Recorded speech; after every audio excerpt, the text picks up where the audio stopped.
I've gone over a couple of disturbing articles, disturbing articles and disturbing records to check what the most gruesome, the most brutal punishments are across history. And believe me, this list that I bring to you contains some very, very disturbing, some very disturbing things. So, here, ladies and gentlemen, these are the top 10 most painful and deadliest punishments in history.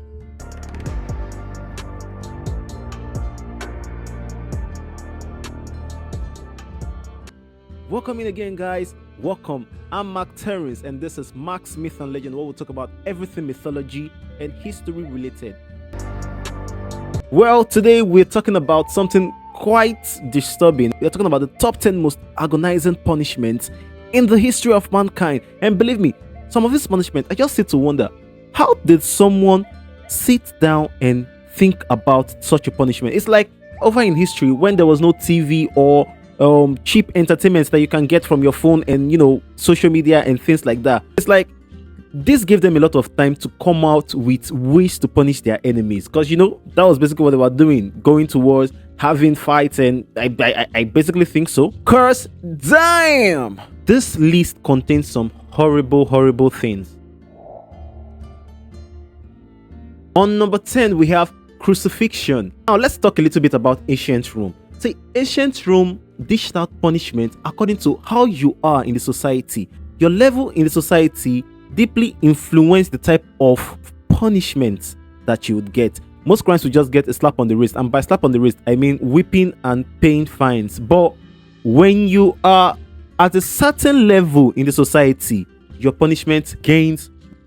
Crucifixion was something that was really practiced and famously practiced in the ancient Rome. Now, the origin may be argued to have been from the Carthaginian culture and the Persian culture, but emperors like Nero utilized and employed this method as a way of serving gruesome punishment a lot of the time. Now, during crucifixion, the victim gets nailed to a cross or tied to a cross. Maybe after a series of other minor punishments like flogging, the victim is then tied or nailed on a cross and left there to die. This particular type of punishment was reserved for slaves and enemies of state, and it's basically public knowledge that Jesus Christ was crucified on the cross, which makes this number 10 punishment the most popular ancient form of punishment in the world. Now, on number 9 is what is called the breaking wheel or the Catherine wheel, named after Saint Catherine of Alexandria. Now, this was a method that was common during the medieval Europe time, most common in France and Germany, and also some parts of England. Now, this was an extreme way to put people in place, as it instills fear and maintains law and order in the society. What happens during this punishment called the breaking wheel? There is a wooden wheel, a metal rim, a victim, and an executioner. What happens is the victim is being tied or wrapped around this wheel in a way that all his bones are being broken by the executioner, so it can fit into the wheel, and his body is bound to the wooden spoke of the wheel. Now, the executioner rotates this wheel while the victim's bones shatter. This continues until the person dies. Now, this punishment it makes you wonder, what can someone do to warrant such type of punishment? Well, this punishment was reserved for serious criminals, people that have committed murder and treason. Now, on number 8, we have boiling. Now, this boiling was employed in majorly medieval Europe and some parts of Asia, like Japan. Now, in medieval Europe, England, and this was notably employed under the rule of King Henry VIII. This particular punishment was for poisoners, counterfeiters, and people who have committed treason against the state. What happens during this punishment? A jar, a big pot, depending on however it is they want to do it, the victim is immersed inside this boiling pot filled with either tar, either boiling tar or water or any liquid of their choice.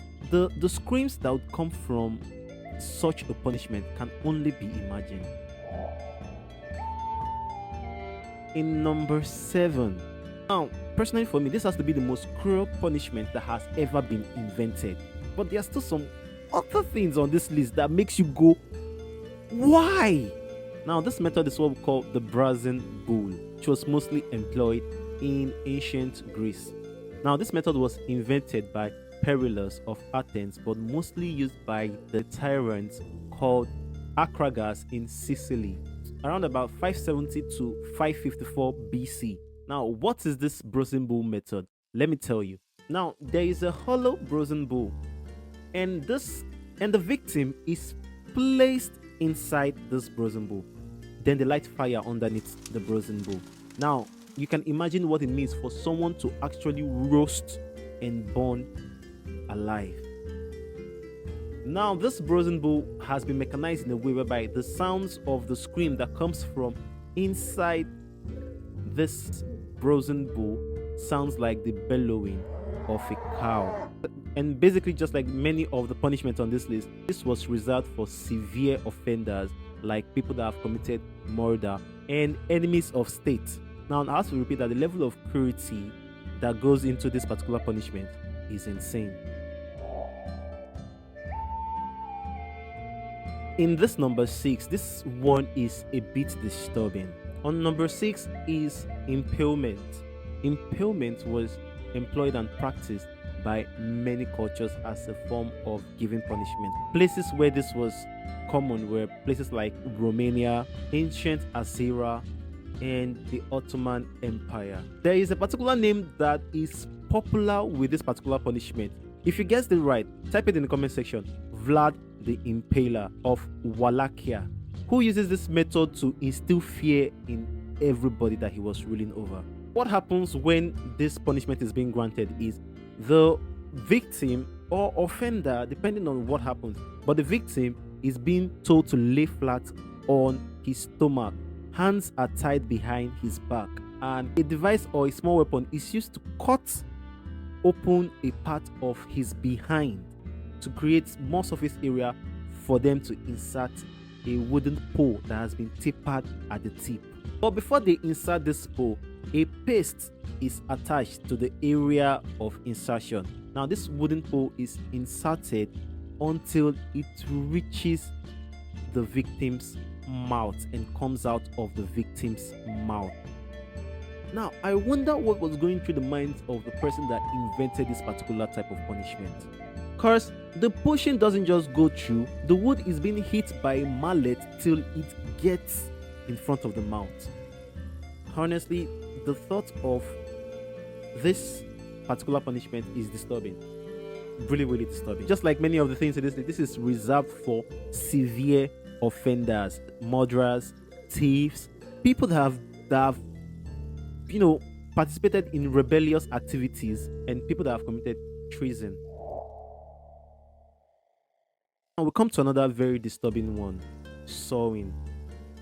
Now, just like the number 6, impaling, sawing was also practiced by many cultures.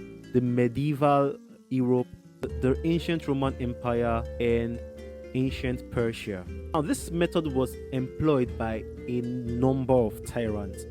Most notable one was the tyrant Emperor Caligula of Artium Latium. They basically used this to instill fear in the minds of the people they were ruling over. So the victim or the offender is being tied upside down with his legs a bit open. Now, a saw is being held at two ends by two executioners. One is holding it at one end, the other is holding it at the other end. And what they do is they place this saw at the center of the victim's groin, and they start sawing down till they get to the head and the body is cut in half. This has to be a very, very slow and agonizing pain from the start. Now, this particular method was reserved for people that have committed adultery, murderers, and people that have committed blasphemy. Now we are getting to the part whereby everything is disturbing. On number 4, we have flaying. Now, flaying was a method practiced in many cultures: Assyria, Aztec Empire, and medieval Europe.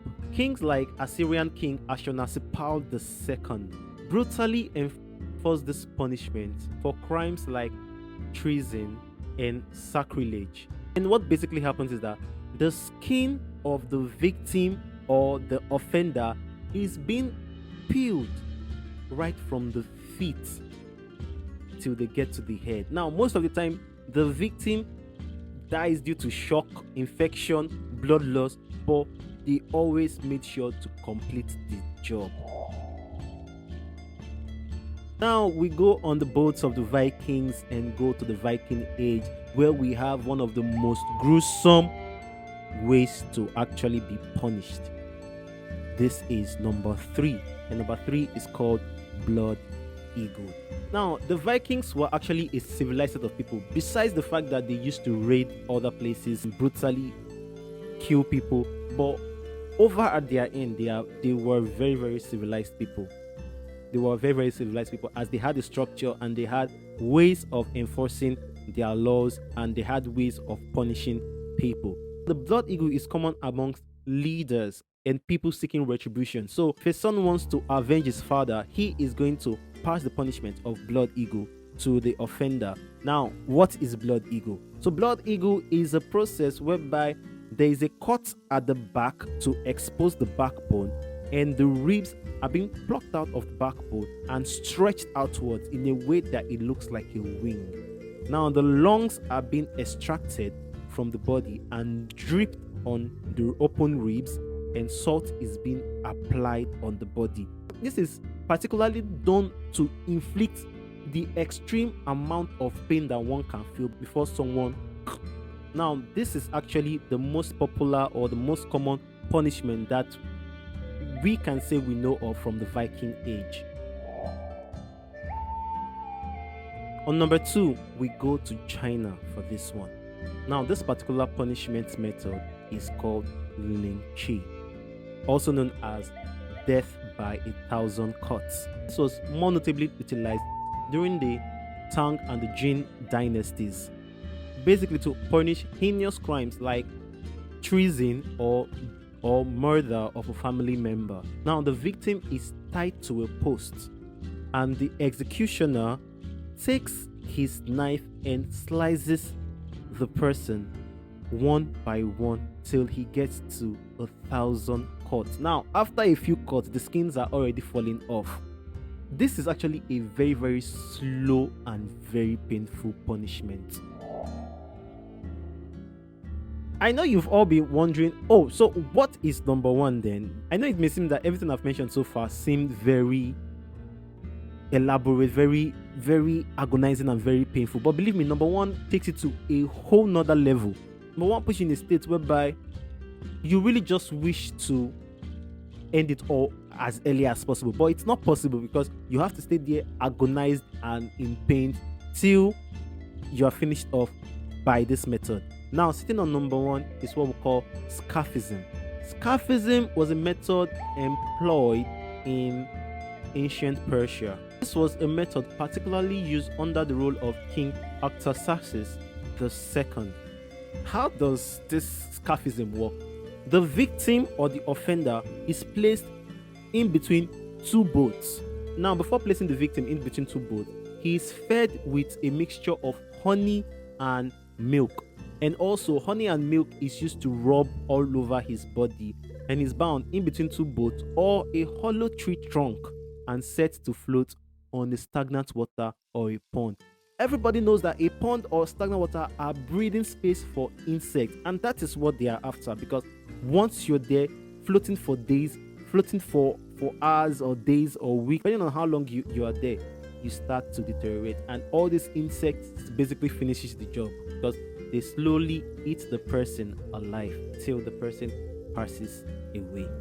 Now, how people came up with the thoughts of how to create this kind of punishment eludes me, because these are gruesome punishments and crazy punishments. Like, Well, that is all for today. If you've gotten to the end of this video, my name is Mark Terrence and this is Mark's Myths and Legends, where we talk about things that are related to myths and historical events. Here is where we talk about it all: mythology, history, angelology, demonology. We talk about everything here. And if you like this video and you like what I've just done, please check my other content and go down and like this video. Comment something in the comment section. How many of these did you know? What are the other things you'd like for me to talk about? And also, don't forget to subscribe. My name is Mark Terrence and this is Mark's Myths and Legend. Thank you so much for watching. See you all in my next video. Bye.